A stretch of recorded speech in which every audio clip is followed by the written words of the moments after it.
All right, let's get into it a little bit. You actually have an interesting article up right now on Niners Nation. And basically, you're saying that the T.Y McGill re-signing is the most underrated move of the 49ers offseason. Go ahead, lay that out for us. How do you see T.Y McGill, who a lot of people had never even heard of, and even some hardcore Niner fans really couldn't, they could walk right by him outside the stadium, outside of his uniform. They wouldn't recognize him. But I see him as valuable as well. But give me your theory on why re-signing him was the most underrated move. Yeah, and I think it comes back to my just philosophy. When you look at great teams in any sport, you have to have the glue guys, the depth guys, the guys that maybe don't get the flash, that aren't going to draw big headlines when there is news involving them, whether it's a signing or something in season, but who are consistent, reliable pieces you can count on. And especially in a sport like football, where injuries and the wear and tear of a season is something that you have to account for every year.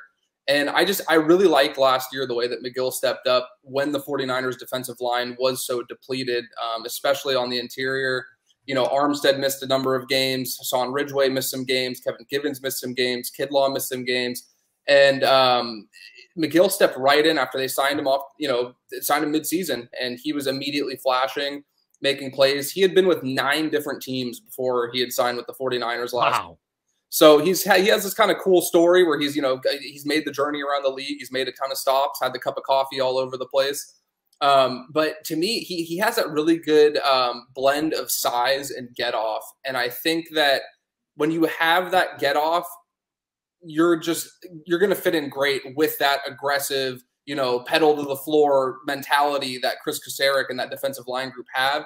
And you could see the way that he progressed as the season went on. Really slippery, good at shedding blocks, but just that burst that he had when he was lined up as a 3-tech, a 2-eye, being able to generate pressure in the backfield. The thing that really stood out to me, though, was his run defense, and I actually included in my article if anybody wants to check it out. PFF has a great stat called stops, which they use to constitute failure for an offensive play. And there's a more expanded definition in there, but it's a really good tool to weigh the value of a given tackle, right? Because if you stop a guy for a 1-yard gain, it's going to count the same as if you tackle a guy after a 15-yard gain where the other team picks up a first down, if you're looking at a traditional box score.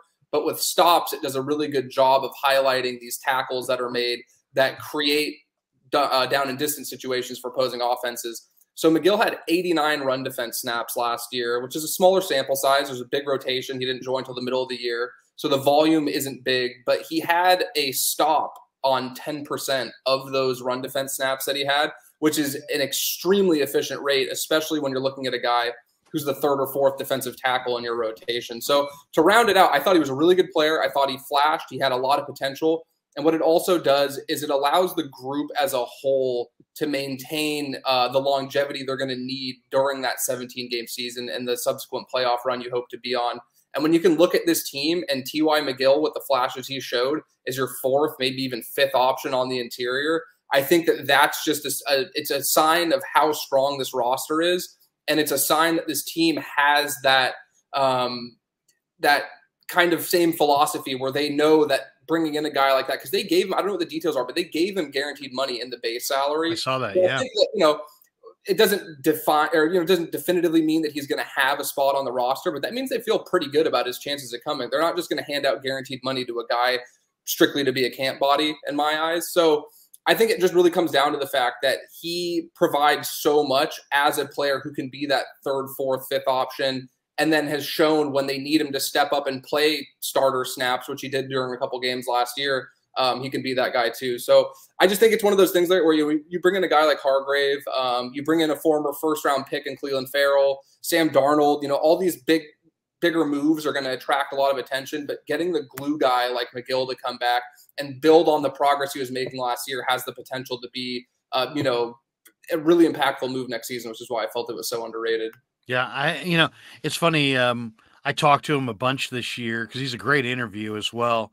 And, every time I kind of inquired as to why this was a good fit for him, he just always talked about the Niners culture. And, the one thing about, once you've been in other spots, the difference between a winning culture and a losing culture. And this guy's like, yeah, it's how hard guys play. It's how committed they are to their craft.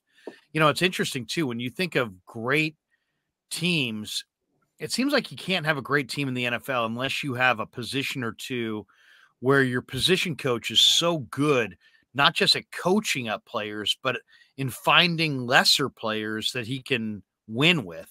I mean, Bob McKittrick did it for years. I think Harris Barton in the Niner 20-year run in the 80s and 90s, I believe, was the only, like Harris Barton and maybe Bubba Paris might have been the only first-round draft choices on the offensive line. Bob McKittrick consistently did it with undrafted free agents, late-round guys that other teams in the league didn't even care about. Same with Ray Rhodes. I mean, Ray Rhodes found Don Griffin. He's the one who found Tim McKyer. They had some great defensive backfield coaches. Now, I feel like it's Kosaric. I mean, he's just, whether it be Kerry Hyder or a T.Y McGill, he's got guys that fit his system that he can get something out of that other people don't seem like they can. Arden Key looked good in this system. Mo Hurst looked good in this system. We've seen the best of T.Y McGill. I definitely think that Hyder is just like, a guy that Chris trusts and, completely. And so to me, it seems like Chris is a real valuable asset for the 49ers. Not only does he have that wide nine scheme and he coaches it up and he coaches with tremendous energy and gets a lot out of his players. And it seems like there's not a guy on their D line that doesn't have a high revving motor, but he also can kind of find or at least recommend some low cost guys who have stepped in and plugged holes and played well. That's incredibly valuable. Yeah, immensely. And I think that's one of the reasons why I think it was reported he got a pretty sizable pay bump, and he deserves, I don't know what the details are, but he deserves every single penny of whatever's coming his way, because there is just a different tone that these guys have when you hear them talk about it. And it's not even just 49ers players. Like I remember at the Combine last year, I was pretty confident the Niners were going to take an edge guy. They took Drake Jackson, obviously, with their first pick in the second round. And I spent a ton of time talking with these, outside linebackers, defensive ends, and the way their tones change, because you're in a scrum of people from a ton of different media markets asking questions about various teams.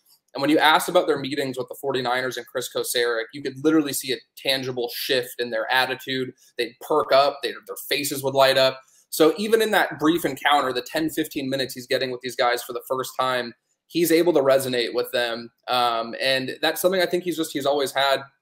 One of the coolest experiences I had when I was there, not this past, month ago or whatever, but the year before last year, was I got to talk to John Randall for like 30 minutes. And I didn't realize that he and Chris Kosaric used to be teammates. And he talked about how Chris has always had this energy and this drive, just something special about him that people would buy into and feed off of. So I agree with you 100%, Larry. I think that, while the X's and O's and the schematic stuff is important, I think that Chris Kosaric's ability to relate to these guys and get them to want to run through a wall for him is worth its weight in gold. And the 49ers are going to be in a great spot as long as he's around.